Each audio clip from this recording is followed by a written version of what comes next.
अरिहंत सिद्ध सूर्य उपाध्याय साधु सर्व अर्थ के प्रकाशी मांगलिक उपकारी है। तिन्ह को स्वरूप जान राग ते भई जो भक्ति काय को नवाए स्तुति को जारी है।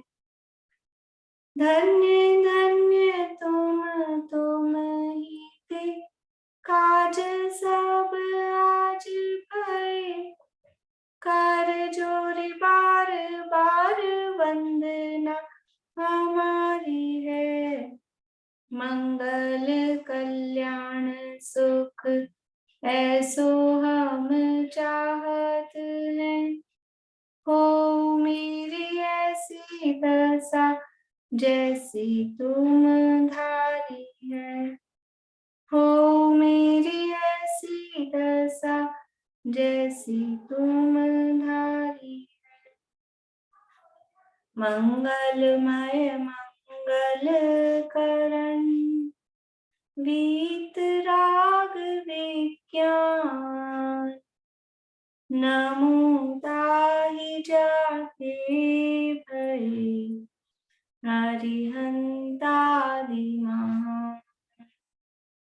करि मंगल करि हो महान ग्रंथ करण को काज जाते मिले समाज सब पावे निज पद राज। शिव उपाय करते प्रथम कारण मंगल रूप विघ्न विनाशक सुख करण नमो शुद्ध शिव भूप नमो शुद्ध शिव भूप। मोक्षा प्रकाशक में नवे अधिकार का रिवीजन चल रहा है और यहाँ क्वेश्चन नंबर 119 तक की चर्चा कल हुई थी। 120 नंबर का प्रश्न है और पेज नंबर 324। निर्विशेषम ही सामान्यम भवेत खर विषाणवत। इस पंक्ति की व्याख्या कीजिए।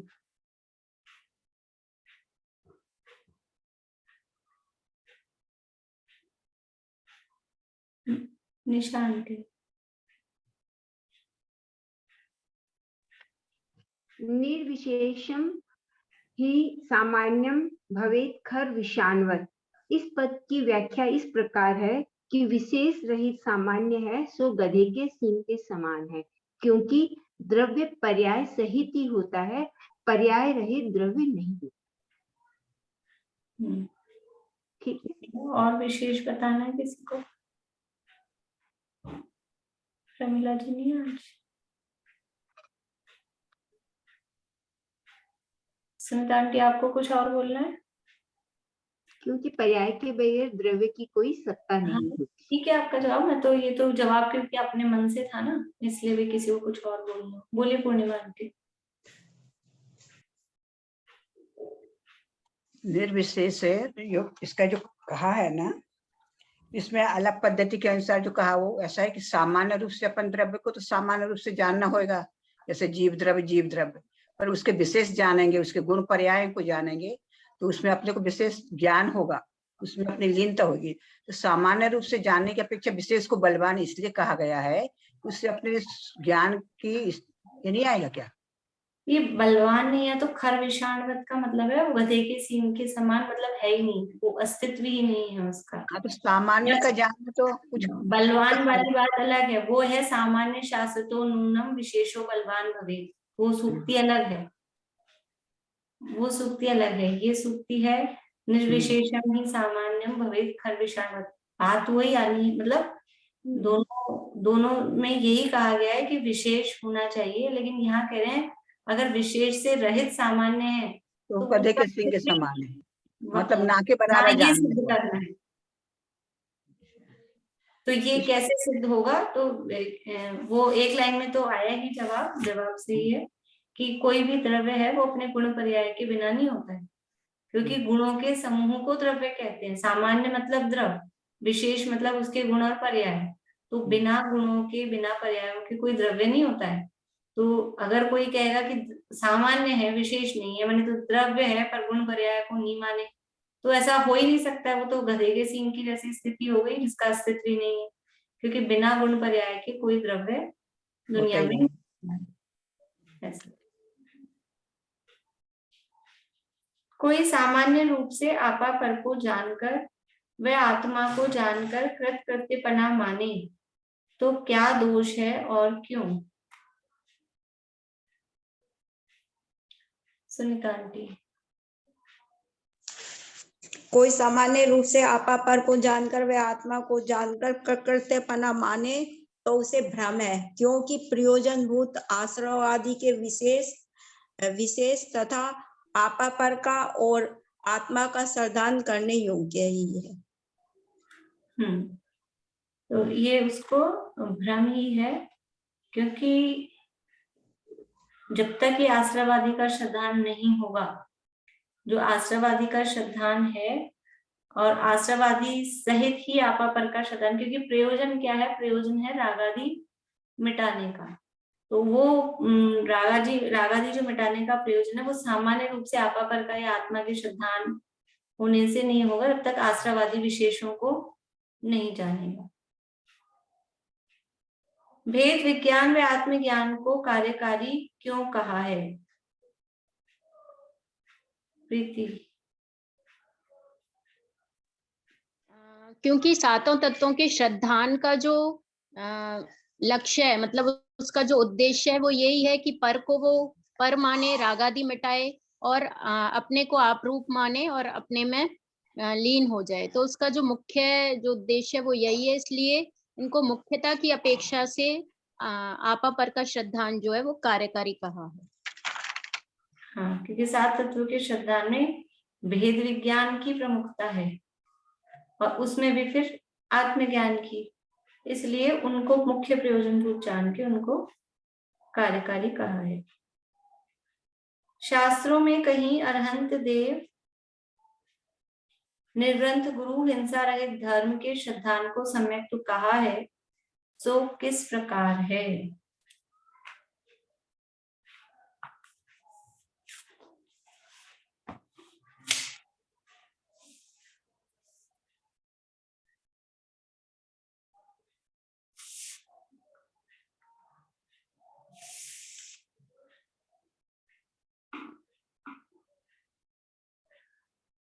बोलिए मनोरमा जी।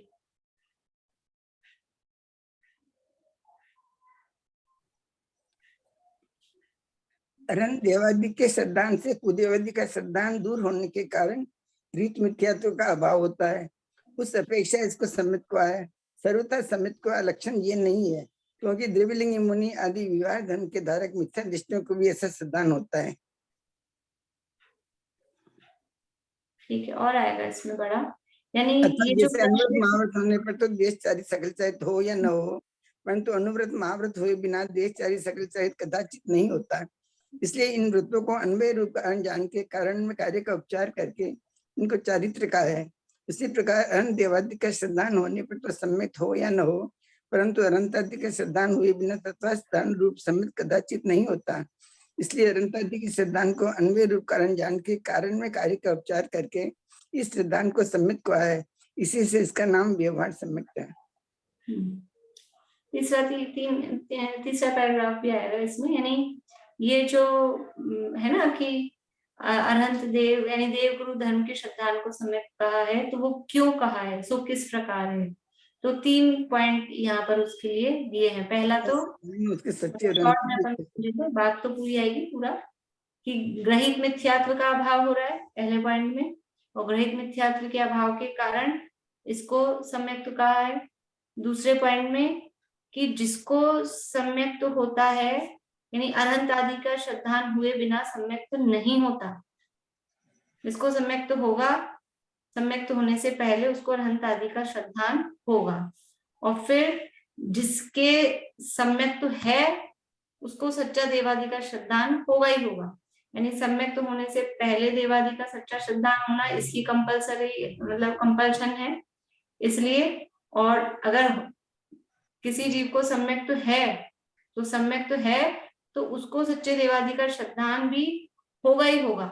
ये ऐसा अविनाभावीपना इसमें जानकर उसको सच्चे देवशास्त्र गुरु के श्रद्धान को भी कहीं कहीं व्यवहार से जहां सम्यक कहा है उसको भी ये सम्यक कहा है। इस प्रकार अविनाभावी जानकर, यानी पूरे तीनों पैराग्राफ उसमें आएंगे। उदाहरण भले ही छोड़ सकते हैं अनुव्रत महाव्रत वाला। नारकादि जीवों के देव कुदेव का व्यवहार नहीं है और उनके सम्यक तो पाया जाता है, इसलिए सम्यक तो होने पर अनंत आदि के श्रद्धान का नियम कैसे हो सकता है। अब जो तीसरा पॉइंट अपन इसमें कहा था ना कि जिसके सम्यक तो होता है उसके सच्चे देवशास्त्र गुरु का श्रद्धान होता ही होता है, तो उस पर से प्रश्न उठाया कि जो नारकी जीव हैं उनके तो देव कुदेव का ये व्यवहार ही नहीं है। जैसे पहला पॉइंट भी कहा था, ग्रहित मिथ्यात्व का अभाव होता है सच्चे देवादि के श्रद्धान से, तो नारकियों के तो ना ग्रहित है सच्चे देव को मानना कि झूठे देव को मानना, वहां है ही नहीं। तो फिर आप ये अविनाभावी कैसे कह रहे हो कि जिसके सच्चा तत्वार श्रद्धान है उसके सच्चे देवशास्त्र गुरु का श्रद्धान होगा, ऐसा नियम कहा। तो ये नियम कहाँ बैठा, क्योंकि नारकियों को तत्वार श्रद्धान तो सिद्ध किया, तत्वार श्रद्धान तो है, लेकिन देवगुरु धर्म का श्रद्धान कहाँ है। देवगुरु धर्म का तो वहां व्यवहार ही नहीं है कुछ, इसलिए ये आप जो कह रहे हो वो नियम संभव नहीं है। ये प्रश्न है। सुनीता आंटी,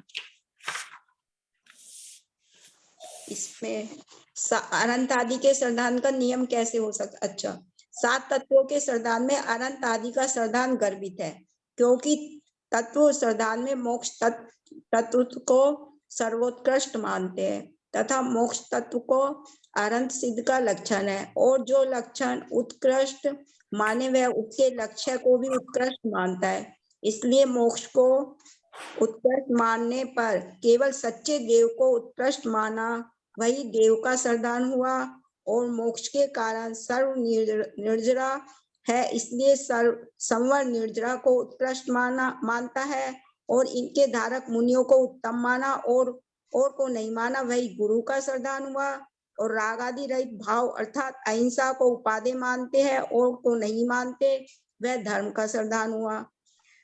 अतः तत्व श्रद्धान में अरहंत देव का आदि का श्रद्धान गर्भित ही है, अथवा जिस निमित्त से उसके तत्वा श्रद्धान होता है उस निमित्त से अरहंत देव आदि का श्रद्धान भी होता है, इसलिए सम्यक देवादि का श्रद्धान का नियम है।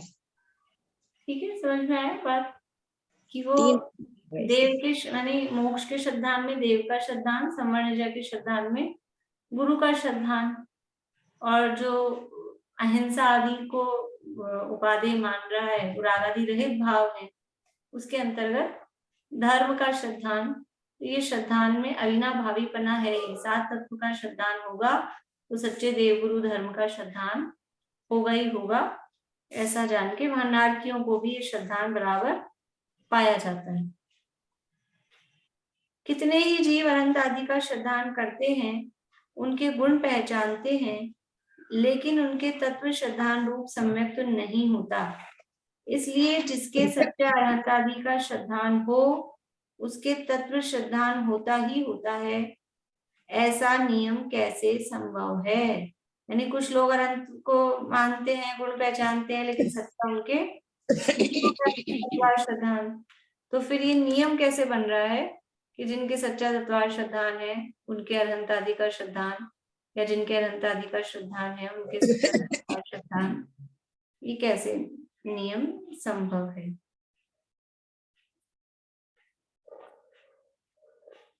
निशांति, जो तत्व श्रद्धान बिना अरहंतादि के 46 आदि गुणों को जानते हैं वे पर्यायाश्रित गुण जानते हैं, परंतु भिन्न भिन्न जीव पुद्गल में जिस प्रकार संभव हो उस प्रकार वे नहीं जानते। सच्चा श्रद्धान, इसलिए उन्हें सच्चा श्रद्धान भी नहीं होता, क्योंकि जीव अजीव को पहचाने बिना अरहंतादि के आत्माश्रित गुणों को व शरीराश्रित गुणों को भिन्न भिन्न नहीं जान पाते हैं। इसीलिए वे अपनी आत्मा को पर द्रव्य से भी भिन्न नहीं जान पाते हैं। प्रवचन सार में भी कहा है, दोहा बोलूं, श्लोक बोलूं या कैसे?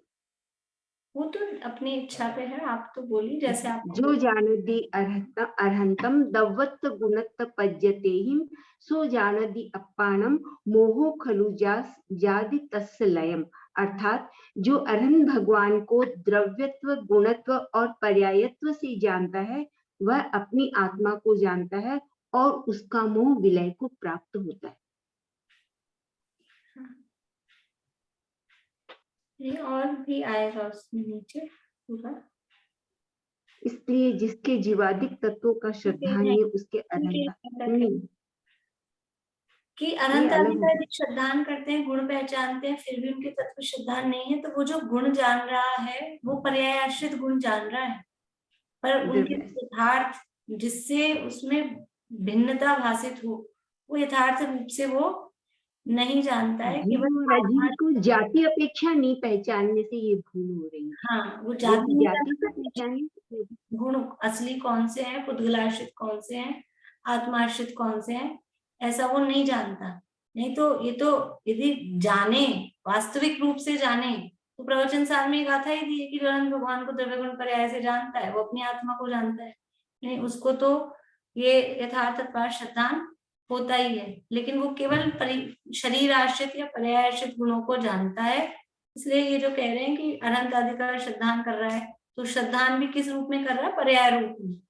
गुण पहचान रहा है, वो भी शरीर आश्रित गुण, उस रूप में श्रद्धान कर रहा है, इसलिए उसके तत्पर श्रद्धान नहीं हो रहा है।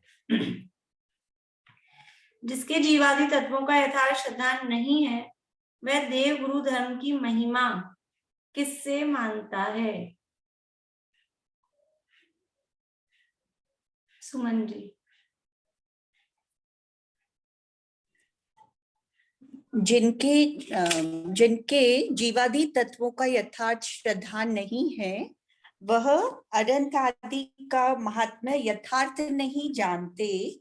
वे लौकिक अतिशय आदि से अनंत का, तपश्चरण आदि से गुरु का और परजीवों की अहिंसा आदि से धर्म की महिमा को जानते हैं, जो पराश्रित भाव है। आत्माश्रित भावों से अनंत आदि का स्वरूप तत्व श्रद्धान होने पर ही जाना जाता है। इसलिए जिसके सच्चा अनंत आदि का श्रद्धान हो, उनके ही तत्व श्रद्धान होता है, ऐसा नियम जानना। ठीक है। भिन्न भिन्न प्रकार से सम्यक के 4 लक्षण कहने का प्रयोजन क्या है?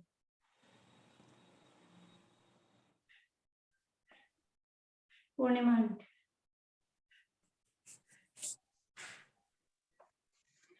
भिन्न भिन्न प्रकार से 4 लक्षण कहे, उनमें सच्ची दृष्टि से एक लक्षण को ग्रहण करने पर चारों लक्षणों का ग्रहण होता है।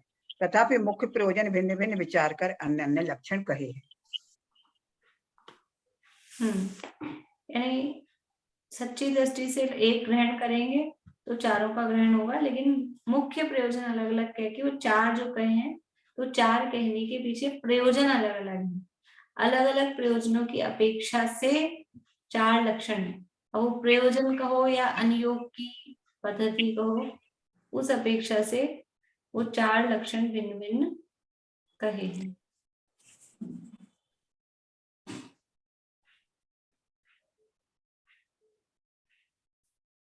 तत्वार्थ श्रद्धान लक्षण कहने का क्या प्रयोजन है? बेला हबीब, आप बोलेंगे? आप लोग हैंड रेज करेंगे तो मुझे पता लगेगा वे बोलना चाहते हैं। तत्वार्थ श्रद्धान लक्षण कहने का यह प्रयोजन है कि तत्वों को पहचाने तो यथार्थ वस्तु के स्वरूप का अपने हित अहित का श्रद्धान करे, तब मोक्ष मार्ग में प्रवर्ते। तथा जहाँ आपा पर का भिन्न श्रद्धान लक्षण, तत्वार्थ श्रद्धान का ही पूछा है। तो तत्वों को पहचाने, तो देखो यथार्थ वस्तु का स्वरूप पहचाने, यथार्थ वस्तु के स्वरूप का, इसमें कौन से तत्व आ गए? यथार्थ वस्तु के स्वरूप का, इतना का, इसमें कौन से तत्व आ गए? बोले बेला भाभी। जीव और अजीव। जीव और अजीव, यथार्थ वस्तु के स्वरूप का, तो जीव अजीव में क्योंकि सारे द्रव्य आ गए हैं, तो यथार्थ वस्तु के स्वरूप का। फिर अपने हित अहित का श्रद्धान, इसमें आ गया कि आश्रव बल और फिर संवर और निर्जरा। हाँ, संवर निर्जरा मोक्ष तीनों आ गए। मोक्ष भी आ गया। हित में संवर निर्जरा मोक्ष आ गए, अहित में आश्रव बंध आ गए। तो यथार्थ वस्तु के स्वरूप को पहचाने तो अपने हित अहित का श्रद्धान करे, तब फिर वो मोक्ष मार्ग में प्रवर्तन करे। इसलिए ये 7 तत्वों का श्रद्धान लक्षण कहने का ये प्रयोजन है कि वस्तु स्वरूप जानकर हित अहित को पहचान कर मोक्ष मार्ग में लग जाए। आपा पर का श्रद्धान लक्षण कहने का प्रयोजन, क्या प्रयोजन है? बोली ममता भाभी। आवाज चालू करनी।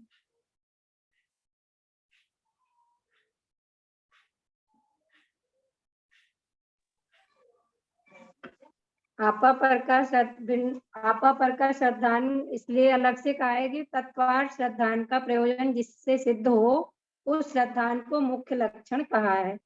जीव अजीव के श्रद्धान का प्रयोजन आपा पर का भिन्न श्रद्धान करना है तथा आश्रव आदि के श्रद्धान का प्रयोजन रागादिक छोड़ना है। सो आपा पर का भिन्न श्रद्धान होने पर द्रव्य में रागादि न करने का श्रद्धान होता है।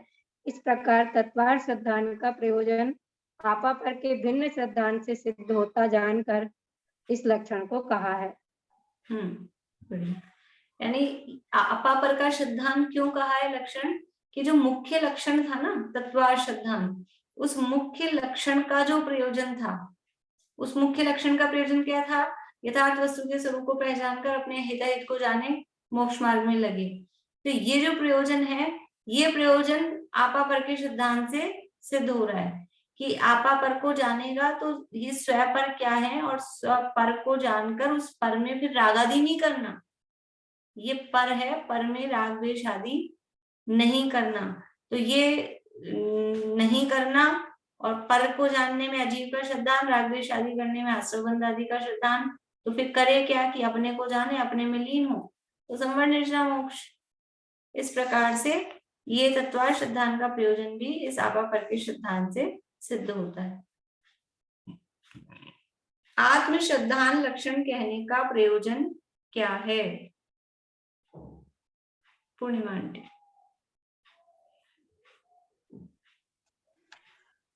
आत्म श्रद्धान लक्षण कहा है, वहां आपा पर के भिन्न श्रद्धान का प्रयोजन इतना ही है कि आपको आप जानना है।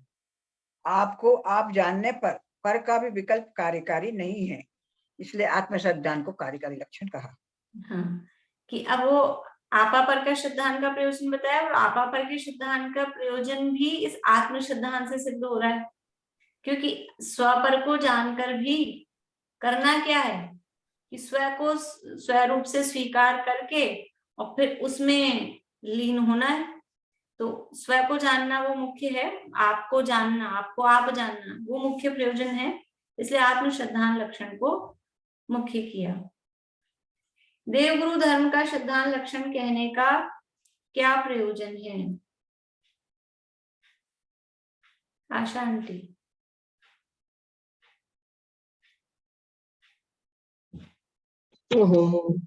ये क्या हुआ इसमें, देखना आना एक बार। कोई बात नहीं, आपकी आवाज आ रही है, वीडियो बंद हुई है, आप बोलिए। जहाँ देव गुरु धर्म का श्रद्धान लक्षण कहा है, वहाँ बाह्य साधन की प्रधानता है, क्योंकि अरहंत देवादि का श्रद्धान सच्चे तत्व श्रद्धान का कारण है और कुदेव आदि का श्रद्धान कल्पित तत्व श्रद्धान का कारण है। ऐसे बाह्य कारण की प्रधानता से कुदेव आदि का श्रद्धान छुड़ाकर सुदेव आदि का श्रद्धान कराने के लिए देव गुरु धर्म के श्रद्धान को मुख्य लक्षण कहा है। बढ़िया। देवगुरु धर्म के तो क्योंकि कुदेवादि का श्रद्धान अगर कोई करेगा तो कुदेवादि का श्रद्धान तो और तत्वार्थ श्रद्धान होने में कारण ही नहीं है, वो तो तत्वार्थ श्रद्धान को से दूर करेगा। सच्चे देवशास्त्र गुरु होंगे वही तत्वार्थ श्रद्धान में निमित्त बनेंगे।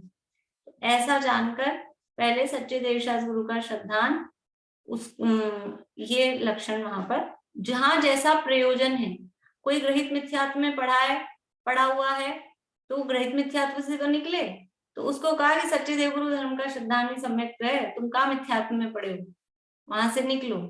तो कि यहाँ आएंगे तो फिर ये वो सच्चे तत्वार श्रद्धान में कुछ कारण बनेंगे, सच्चे देवशास्त्र गुरु वहां रहेंगे तब तो वो भी नहीं होने वाला है, क्योंकि यथार्थ 7 तत्वों का श्रद्धान वो सच्चे देवशास्त्र गुरु की शरण में ही हो सकता है। इसलिए सच्चे देवशास्त्र गुरु के श्रद्धान को लक्षण कहा। यहाँ 4 लक्षण कहे, उनमें यह जीव किस लक्षण को अंगीकार करे? प्रीति। यहाँ जो 4 लक्षण कहे हैं तो उसमें जिसके एक लक्षण है उसके चारों लक्षण परस्पर सापेक्ष बनने से पाए जाते हैं। जिसके मिथ्यात्व कर्म का उपशम आदि हुआ है, उसके विपरीत अभिनिवेश का अभाव है, तो उसके विचार में अलग अलग लक्षण पाए जा सकते हैं। लेकिन यदि उसके भेद विज्ञान है, आपा पर का श्रद्धान है, तो वहाँ 7 तत्वों का श्रद्धान भी होगा ही होगा। और जो मिथ्या दृष्टि है उसमें बस इतना हो सकता है कि उसकी लक्षणाभास रूप में पाए जा सकते हैं कि पहले उसको कुदेव की मान्यता छोड़कर सच्चे अनंत देव आदि का श्रद्धान हो, जिससे ग्रहित मिथ्यात्व का भाव हो, और उसके बाद वो जीवादि तत्वों का विचार करके उनके नाम लक्षण आदि सीख ले, जिससे उसको तत्वार श्रद्धान की प्रतीति हो।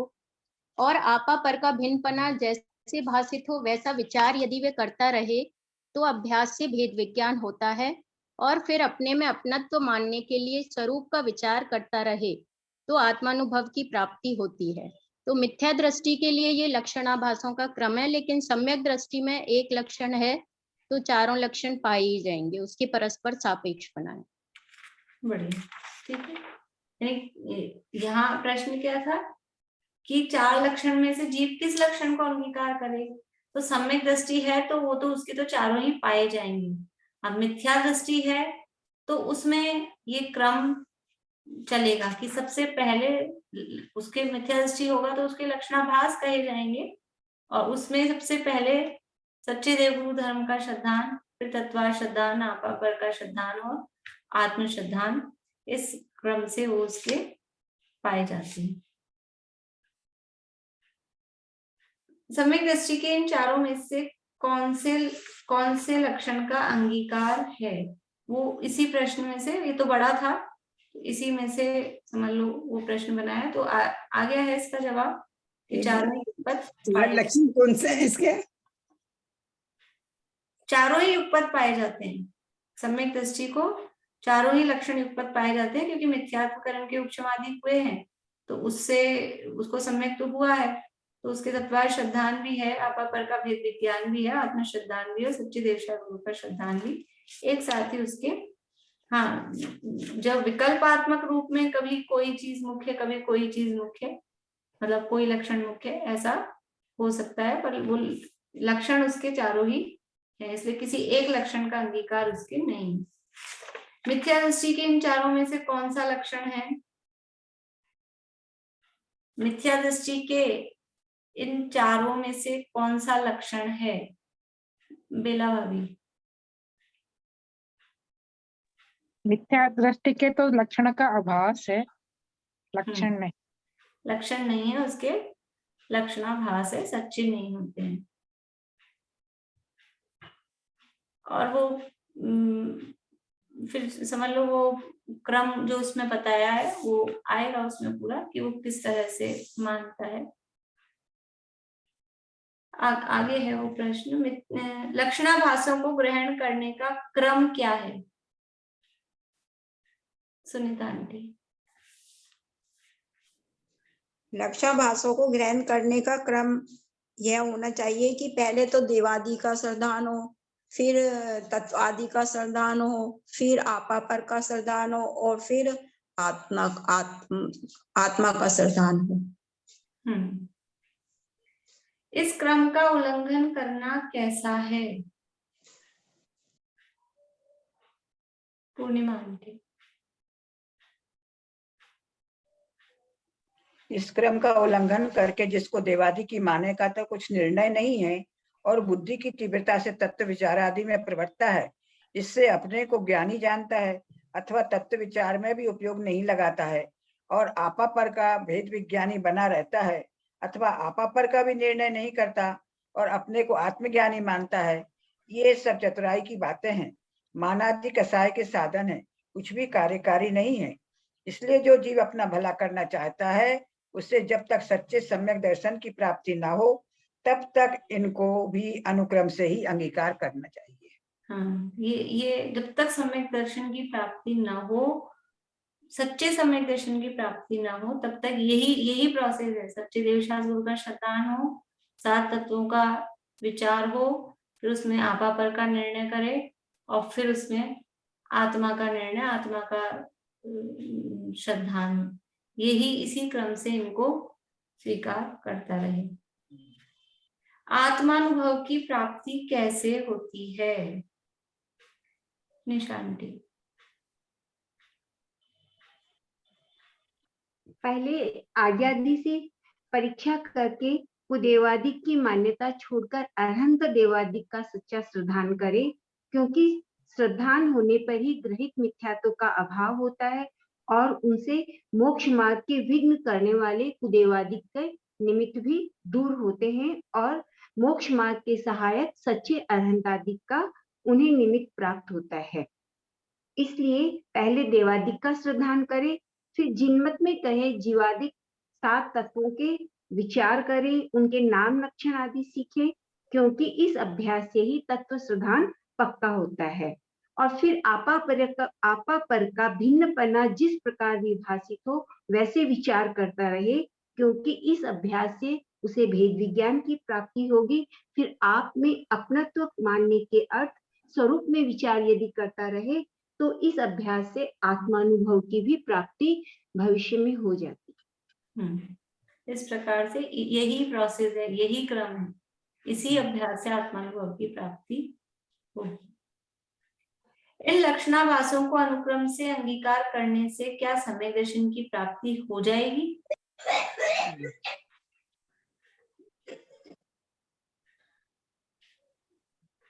ममता भाभी।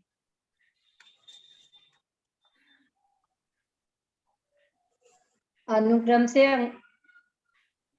अंगीकार करने से देवादि के विचार में, कभी तत्व विचार में, कभी आपा पर के विचार में, कभी आत्म विचार में उपयोग लगाए, ऐसे अभ्यास से दर्शन मोह मंद होता जाए, तब कदाचित सच्चे सम्यक दर्शन की तो प्राप्ति होती है, परंतु ऐसा नियम तो है नहीं कि किसी जीव के कोई प्रबल विपरीत कारण बीच में हो जाए तो सम्यक दर्शन की प्राप्ति नहीं भी होती, परंतु मुख्य रूप से बहुत जीवों के तो इस अनुक्रम से कार्य सिद्धि होती ही है। इसलिए इनको इस प्रकार अंगीकार करना। उदाहरण भी दो? नहीं, ठीक है। यानी प्रश्न ये था कि क्या ये इस अनुक्रम से अंगीकार करेंगे इन लक्षणों को, सम्यक दर्शन की प्राप्ति हो जाएगी? तो मुख्य रूप से तो इसी क्रम से प्राप्ति होती है। कदाचित होती है, कदाचित का मतलब है कि नियम तो नहीं है लेकिन इसी क्रम से होती है। नहीं हो तो नहीं भी हो, उसमें बीच में प्रबल कुछ कारण आ जाए, कर्म का उदय तीव्र आ जाए तो नहीं भी हो तो नहीं भी हो, पर तरीका तो यही है करने का। सम्यक दर्शन की प्राप्ति का तरीका तो यही है और इसी तरीके को फॉलो करते करते ही सम्यक दर्शन की प्राप्ति हो सकती है। यदि इन लक्षणाभासों को अंगीकार करने पर भी सम्यक दर्शन की प्राप्ति का नियम नहीं है तो इनको क्यों अंगीकार करना जब नियम ही नहीं है? आप कह रहे हो कि नियम तो है नहीं, तो फिर इनको क्यों अंगीकार करना?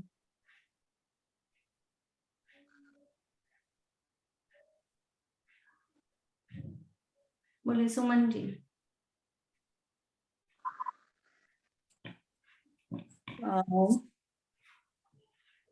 मतलब बहुत क्लियर तो मुझे जवाब देना शायद नहीं आएगा, क्योंकि उपाय तो यही है, अनुक्रम तो यही है, हो तो हो या न हो तो न हो, लेकिन उपाय तो यही है कि इसी क्रम से अंगीकार मतेनी, इसी क्रम से इनको अंगीकार करना पड़ेगा, तो सम्यक्त्व की प्राप्ति सुलभ मतलब हो सकती है। ठीक है, बढ़िया है। और कुछ बोलना है? सुनीता आंटी कुछ और बोलना चाह रहे हैं? नहीं, इसका उदाहरण भी दे सकते हैं ना, फिर हाँ, उदाहरण उदाहरण दे सकते हैं। हाँ, हाँ, बस फिर ममता इसका क्या क्या? हाँ, हो भी नहीं हो फिर यही आएगा, बस बाद में नहीं, उदाहरण दे। वही बोल रही थी जो अब अभी सुनीता भाभी ने बोला। हाँ, उदाहरण देके, यानी रास्ता तो यही है, किसी को पुत्र चाहिए तो कुछ यदवा तदवा कुछ भी कर ले, अनैतिक काम कर ले, वो नहीं, रास्ता तो यही है कि विवाह आदि करे, फिर होनी हो तो हो, नहीं होनी हो तो नहीं हो। तो ऐसे ही सम्यक की प्राप्ति का रास्ता तो यही है, सबसे पहले सच्चे देवशा गुरु का श्रद्धान होना चाहिए। ऐसा नहीं तो उधर कहीं भी किसी के भी पास चला जाए तो होनी ही नहीं है, वो रास्ता नहीं है।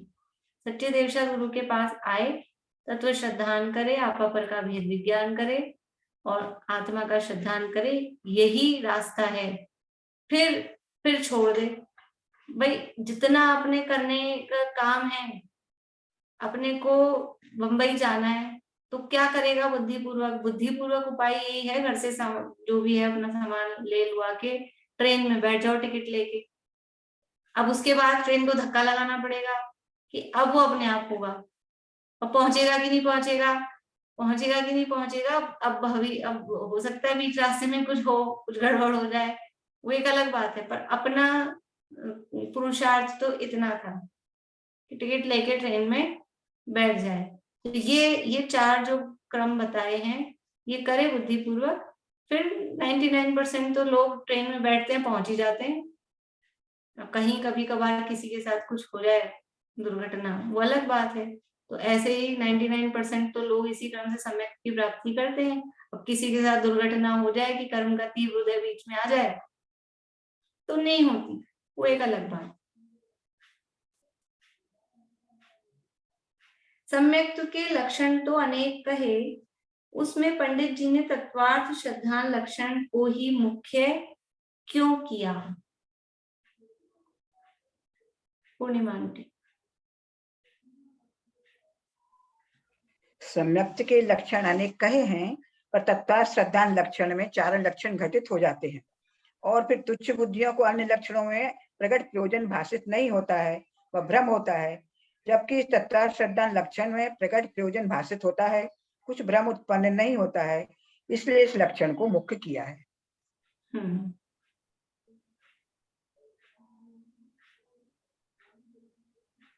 देव गुरु धर्म का श्रद्धान लक्षण को मुख्य करने में क्या दोष है? नहीं, तत्वार्थ श्रद्धान को मुख्य किया, अगर देवगुरु धर्म का श्रद्धांत सम्यक्त्व का लक्षण है, इसी को मुख्य लक्षण बनाते तो क्या दोष आता? बोलिए आशा आंटी।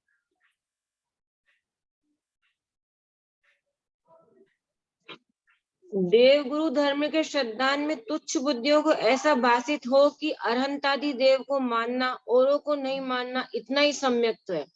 वहाँ जीव अजीव का व बंध मोक्ष के कारण कार्य का स्वरूप भाषित न हो, तब मोक्ष मार्ग के प्रयोजन की सिद्धि न हो।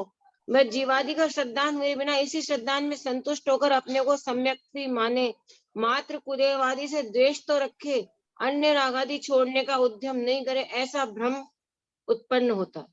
यानी अकेला खाली देवशास गुरु का श्रद्धान समय कितना कहते तो वो जो ऊपर कहा था ना कि वस्तु स्वरूप का और हितहित का पहचान, वो उससे होना वो अनिवार्य नहीं था। फिर अन्य देवादि से तो द्वेष और होता है। राग आदि में राग और द्वेष दोनों को ही बुरा कहा है, द्वेष तो है ही पहले बुरा, इसलिए अब वो अन्य देवादि से द्वेष करने लग गया, खाली अनंत देवादि सच्चे हैं ऐसा ही वो श्रद्धान माने, तो वो जो वास्तविक प्रयोजन है, यानी जो समय की प्राप्ति का कार्य है, वो उससे फुलफिल नहीं हो पाएगा। आपा पर के श्रद्धान लक्षण को मुख्य करने में क्या समस्या है? बेला भाभी। अगर मिथ्या दृष्टि ने आपा पर के ही श्रद्धान में अपने को मतलब ये किया कि आपा पर का सिद्धांत जितना ही कार्यकारी होगा और इसी से सम्यक्त होता है। वहाँ आश्रव आदि का स्वरूप तो भाषित न हो, तब मोक्ष मार्ग प्रयोजन की सिद्धि न हो। वह आश्रव आदि का श्रद्धान हुए बिना इतना ही जानने में संतुष्ट होकर अपने को सम्यक्त भी माने, स्वच्छंद होकर राग आदि छोड़ने का उद्यम ही नहीं करे, तो ऐसा भ्रम उत्पन्न होगा। ठीक है, आगे बढ़े, अपन थोड़ा धीरे धीरे करने लग गए। मैं देख रही हूँ बहुत स्लो हो रहा है। चलिए, सब जहाँ जरूरत लगेगी फिर वहीं समझाएंगे। कौन सा था? आत्मश्रद्धान लक्षण मुख्य क्यों नहीं किया? बोलो प्रीति। क्योंकि आत्मा का श्रद्धान यह लक्षण यदि मुख्य कर देते तो जो तुच्छ बुद्धि जीव हैं वो केवल आत्मा के विचार को ही सम्यक तो मानते, और मानते कि ये आत्मा का विचार मेरे चल रहा है, इसी से मुझे सम्यक दर्शन हो गया।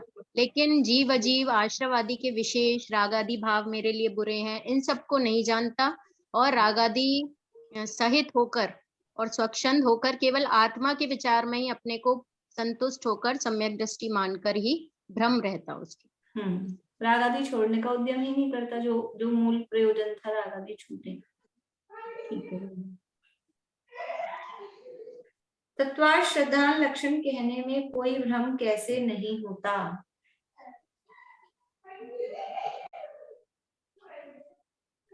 शांति।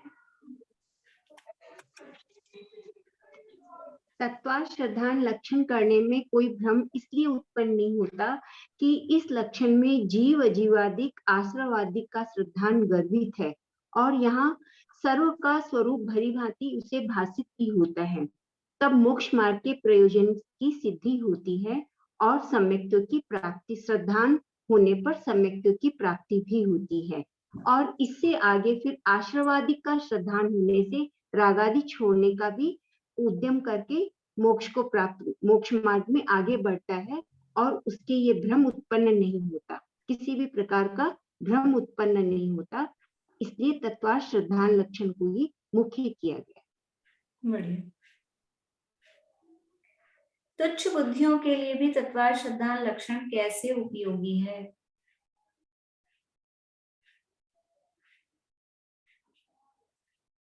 बेला भाभी। क्यों तुच्छ बुद्धियों के लिए भी यह श्रद्धान भाषित होता है, क्योंकि तत्वार्थ श्रद्धान में देवादिक का श्रद्धान, आपापर का श्रद्धान व आत्म श्रद्धान गर्भित होता है। अन्य लक्षणों में तत्वार्थ श्रद्धान का गर्भितपना विशेष बुद्धिमानी हो उन्हीं को भाषित होगा, तुच्छ बुद्धियों को भाषित नहीं होता। इसलिए तत्वार्थ श्रद्धान लक्षण को मुख्य किया।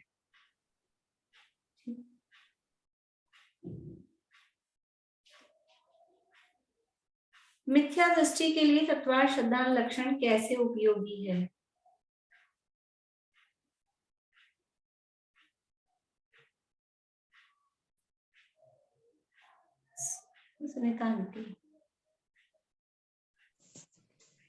मिथ्या दृष्टि के यह लक्षण आभास मात्र हो तब तत्वार्थों का विचार तो शीघ्रता से विपरीता विनिवेश दूर करने का कारण होता है, लेकिन अन्य लक्षण शीघ्र कारण नहीं होते और विपरीता विनिवेश के कारण भी बन सकते हैं। इस प्रकार यह लक्षण मिथ्या दृष्टि जीव के लिए उपयोगी होता है। देखो, मिथ्या दृष्टि को ये तत्वार्थों का विचार शीघ्रता से विपरीता निवेश को दूर करने का कारण कैसे बनेगा?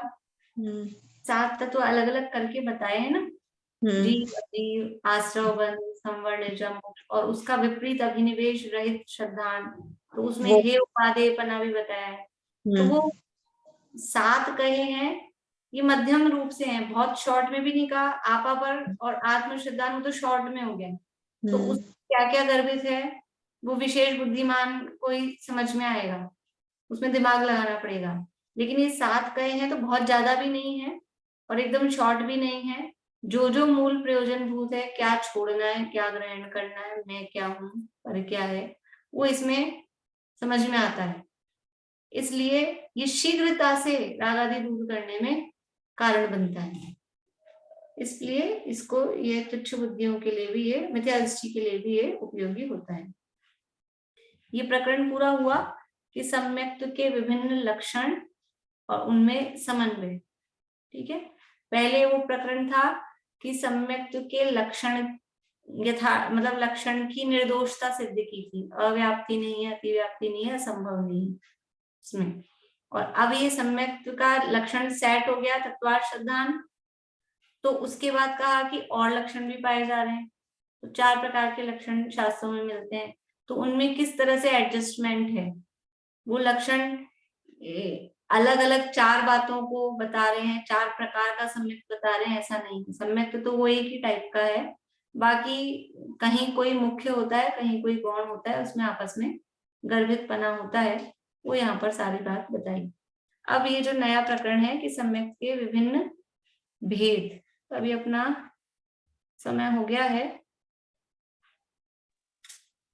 भाभी 2-3 प्रश्न 150 तक कर ले क्या? हाँ कर लीजिए, थोड़ा खींच लीजिए आज फिर तो कल का ही तो दिन है खाली। हाँ, क्योंकि अब वो कल जितने हो पाएंगे, फिर जरूरत लगेगी देख लेंगे, आप लोगों को जैसे लगेगा तो फिर 1-2 दिन और आगे बढ़ाएंगे। अगर पूरा करना है इसी तरीके से तो 2 दिन में और हो जाएगा मेरे हिसाब से। तो भाभी करवाई दो, क्योंकि समझ में मुझे तो अब आने लगा, पहले नहीं समझ में आता था, मुझे बहुत अच्छा लग रहा है। तो 150 तक कर लेते हैं अपने, 2-3 और है प्रश्न। भाभी 1 सेकेंड, हाँ बोलो। ये लिखा है ना मिथ्या दृष्टि के आभास मात्र यह हो, तो वो मतलब तब तक लिखा है जब तक कि उसको सम्यक दर्शन नहीं है, जब तक वो केवल ऊपरी तौर पे उनको मान रहा है तब उनको ये आभास है, तब उनको ये तत्वार्थों का जो अपन कहते हैं तत्वार्थ श्रद्धान लक्षण है, तो उसको लक्षणाभास रूप में है वो। हाँ, लक्षणाभाव, उसको उसके जो तत्वार्थ श्रद्धान है उसको लक्षण तो जब कहेंगे ना जब लक्ष्य हो, लक्ष्य है सम्यक दर्शन, अब सम्यक दर्शन हुआ ही नहीं तो लक्षण कैसे कहेंगे, इसलिए वो लक्षण का आभास है उसको, तब तक उसको आभास कहा जाएगा। कौन सा था? निश्चय सम्यक्त्व और व्यवहार सम्यक्त्व किसे कहते हैं? निशांति। सम्यक्त्व के 2 भेद किए गए हैं द्रव्यानुयोग की अपेक्षा से, निश्चय सम्यक्त्व एवं व्यवहार सम्यक्त्व। जहाँ विपरीत अभिनिवेश रहित श्रद्धान रूप आत्मा का परिणाम वह तो निश्चय सम्यक्त्व है। यहाँ श्रद्धा की समीचीनता की अपेक्षा कहा गया है, क्योंकि यह सत्यार्थ सम्यक्त्व का स्वरूप है, सत्यार्थ ही का नाम निश्चय है। तथा विपरीत अभिनिवेश रहित श्रद्धान को जो कारण रूप श्रद्धान वह व्यवहार सम्यक्त्व है। कारण में कार्य का उपचार करके इसे सम्यक्त्व कहा। ठीक है,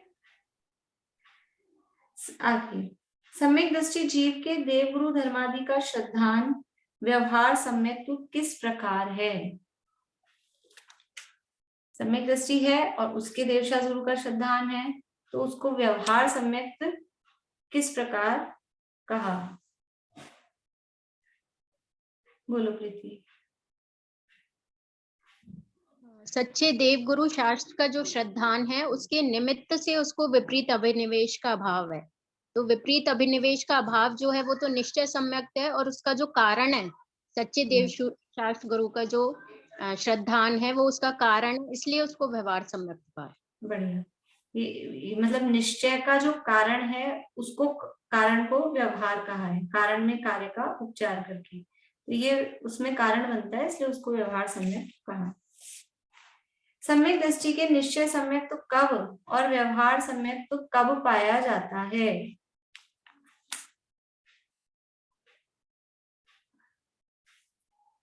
आशा आंटी।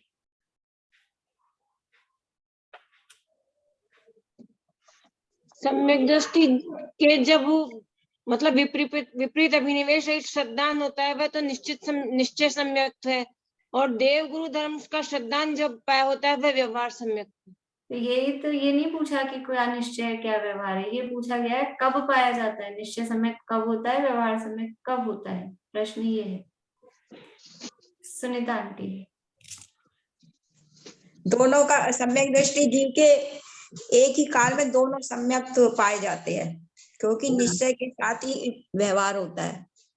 हाँ, एक ही काल में पाए जाते हैं, क्योंकि अभी जो पिछले प्रश्न का जवाब था ना कि क्यों उसको विपरीत अभिनिवेश रहित जो तत्वार्थ श्रद्धान हुआ वो निश्चय सम्यक है, और उस विपरीत अभिनिवेश रहित पन्ने में जो कारण है देवशास गुरु वो व्यवहार सम्यक थे, तो दोनों उसी समय है, दोनों का एक ही काल है।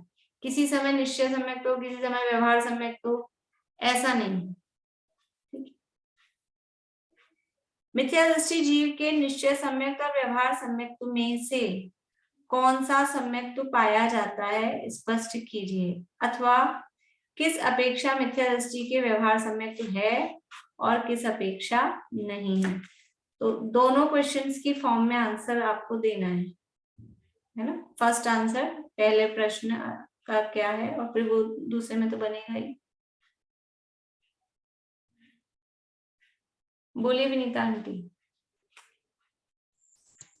मैं तो ये कहना चाहूंगी, मिथ्या दृष्टि की निश्चय सम्यक तो है ही नहीं, और निश्चय सम्यक होने पर भी व्यवहार सम्यक कहा जाता है, लेकिन उसे देव गुरु का श्रद्धान होने के नाते उसको व्यवहार सम्यक कहने में आता है नहीं।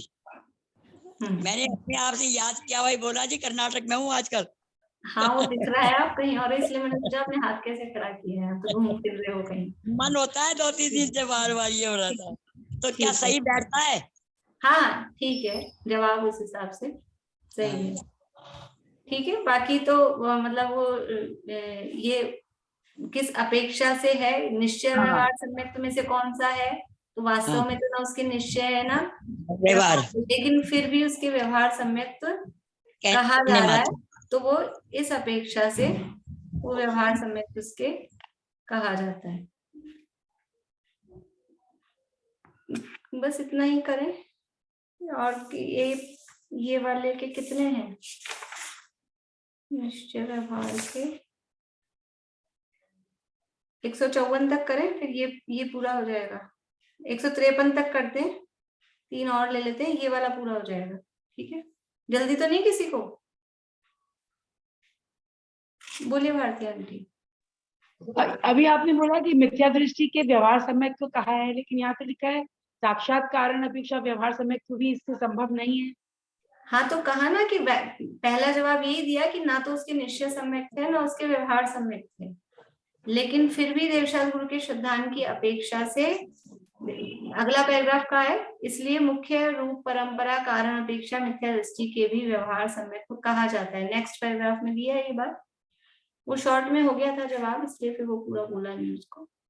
दोनों पैराग्राफ हैं इसके जवाब के, जो दोनों पैराग्राफ हैं वो दोनों में है।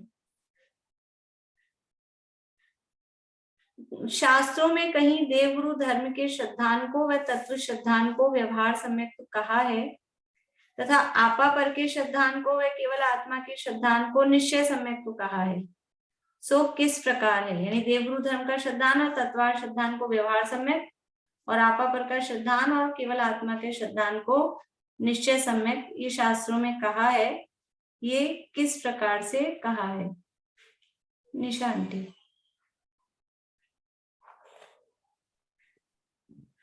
देवगुरु धर्म के सिद्धांत तो प्रवृत्ति की मुख्यता की अपेक्षा है, और जो प्रवृत्ति में अरहंतादिक को देवादिक को माने और अन्य को न माने उसे देवादिक का श्रद्धानी कहा जाता है, और तत्वार श्रद्धान में उन देवादिकों के विचार की मुख्यता होती है। सो ज्ञान में जीवादिक के तत्वों का तो विचार करे उसे तत्व श्रद्धानी कहते हैं।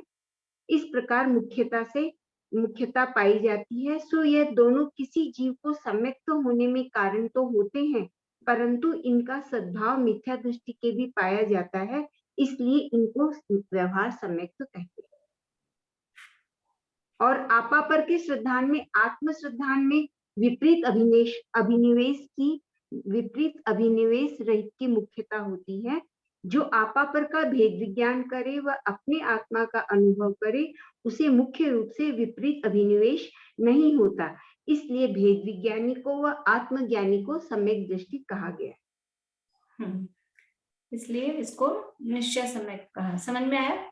यानी जो देवगुरु धर्म के श्रद्धान को और तत्व श्रद्धान को व्यवहार सम्यक कहा, तो देवगुरु धर्म के श्रद्धान में प्रवृत्ति की, तत्वार श्रद्धान में विचारों की मुख्यता है, और ये प्रवृत्ति और विचारों की मुख्यता के कारण ये प्रवृत्ति और ये विचार तो मिथ्या दृष्टि के भी पाए जा सकते हैं, इसलिए इनको व्यवहार सम्यक कहा।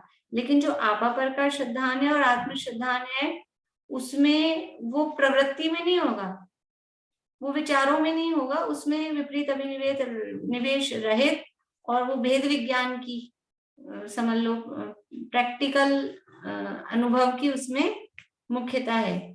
और ये जो आपापर का श्रद्धान और आत्म श्रद्धान है, अनुभव रूप जो आत्मा का अनुभव है, वो सम्यक दृष्टि के ही पाया जाता है, इसलिए इनको शास्त्रों में निश्चय सम्यक कहा। और वहां वो प्रवृत्ति और विचार भेद रूप होने से, मिथ्या दृष्टि के भी पाए जाने से उसको व्यवहार सम्यक कहा है। ये कथन मुख्यता की अपेक्षा ही किया है, बात तो पहले बता दी है। जिसके निश्चय सम्यक है उसके चारों ही लक्षण पाए जा रहे हैं, जिसके सम्यक तो नहीं है उसके चारों ही नहीं पाए गए। ये तो मुख्यता की अपेक्षा से शास्त्रों में कहीं उसको व्यवहार सम्यक, कहीं इसको निश्चय सम्यक ऐसा कहा है, वो मुख्यता से कहा है। सम्यक दृष्टि के चारों ही सच्चे होते हैं, मिथ्या दृष्टि के चारों ही आभास होते हैं, झूठे बोलो आभास बोलो, ऐसा कहा है। कहीं शास्त्रों में आत्मा को ही निश्चय सम्यक और अन्य सबको व्यवहार, वो किस प्रकार कहा है कि आत्मा है वो निश्चय सम्यक और अन्य सब व्यवहार, वो किस प्रकार कहा है। बस ये लास्ट करते हैं। बोलिए सुनीता आंटी। तथा जो शास्त्रों में विपरीताभिनिवेश रहित श्रद्धान हुआ वह आत्मा का ही स्वरूप है। वहाँ अभेद बुद्धि से आत्मा और सम्यक में भिन्नता नहीं है। तथा निश्चय से तो आत्मा को ही सम्यक कहा है, अन्य सर्व सम्यक तो निमित्त मात्र है। इसलिए भेद कल्पना से भिन्न दिखाने से इसे व्यवहार सम्यक ही कहा है। यानी अभेद अपेक्षा से, इसमें मतलब कंक्लूजन कहेंगे तो जहां आत्मा तो है द्रव्य, सम्यक तो है उसकी पर्याय या कहो गुण, उनमें अभेद करके आत्मा को ही सम्यक तो कहा, तो वहां पे आत्मा को निश्चय सम्यक का और सब है वो भेद रूप है, सात तत्व है, आपा पर है, देवशास्त्र गुरु तो वैसे पर है, तो इस अपेक्षा से उन सबको व्यवहार कहा। भेद कल्पना करने पर अन्य सबको व्यवहार कहा, और अन्य जो सब है वो इस निश्चय सम्यक को निमित्त हैं। इसलिए जब आत्मा और सम्यक में भेद करते हैं तो वो भिन्नता होती है, लेकिन जब अभेद करके कहते हैं तो आत्मा है वही सम्यक तो है। इसलिए इस अभेदता की अपेक्षा से वहां आत्मा को ही सम्यक कहा, ऐसा समझना। इस प्रकार से निश्चय व्यवहार सम्यक तक की चर्चा अपनी हो गई है। फिर आगे कल करेंगे, जितने कल होंगे देख लेंगे, नहीं तो फिर एक क्लास में, दो क्लास में सारे हो जाएंगे लगभग के हिसाब से। अच्छा, एक बात बताइए ना, आपा पर के श्रद्धान में मुख्यतया से क्या लेना? ऐसे तो चारों लक्षण आपस में एक दूसरे से जुड़े हुए हैं कि इसका श्रद्धान हुआ तो इसका हुआ, इसका हुआ। आपा पर में क्या लेना मुख्यतया से? आपा पर में मैं कौन हूँ और पर कौन है, तो मैं जीव हूँ और पर में शरीर आदि मोह राग द्वेष आदि भाव, यानी वो तीनों पर में। तो जब शरीर आदि लिया तो वो अजीब का श्रद्धान हो गया, अजीव तत्व का, और फिर मोह राग द्वेष भाव में आश्रव बंध का श्रद्धान हो गया, ठीक है ना। और आश्रव बंध है दुख रूप है, तो उसके जो अपोजिट हैं वो संवर निर्जरा मोक्ष, वो उपादेय है। तो इस तरह से वो आपा पर का श्रद्धान में सात तत्व का श्रद्धान हो जाता है। और आपा पर में ये मुख्य रूप से लेना, शरीर आदि और राग द्वेष आदि। द्रव्य कर्म को साथ में अपन ले लेते हैं, बाकी द्रव्य कर्म वैसे दिखते नहीं अगर प्रैक्टिकली अपन देखें तो। इसलिए शरीर आदि नो कर्म और मोह राग द्वेष आदि भाव कर्म, और इनके बीच की कड़ी है वो द्रव्य कर्म, तो ये सब आ जाएंगे पर में। बोलिए भारती आंटी। पर द्रव्य में जैसे सिर्फ मैं जीव, मेरा जीव द्रव्य के अलावा बाकी जो जीव द्रव्य हैं वो भी पर में ही आएंगे? हाँ, वो भी सब पर ही है, पर ही है, पर ही है। जिनवाण स्तुति कौन बोल रहे हैं? बोलो प्रीति।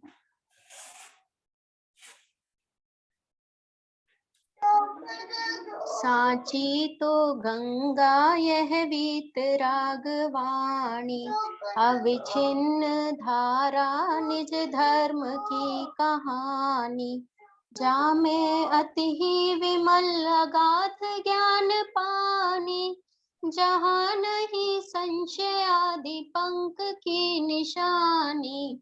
साची तो गंगा यह वीतरागवाणी, अविच्छिन्न धारा निज धर्म की कहानी।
जय उदय आश्रम में वाणी माता की जय।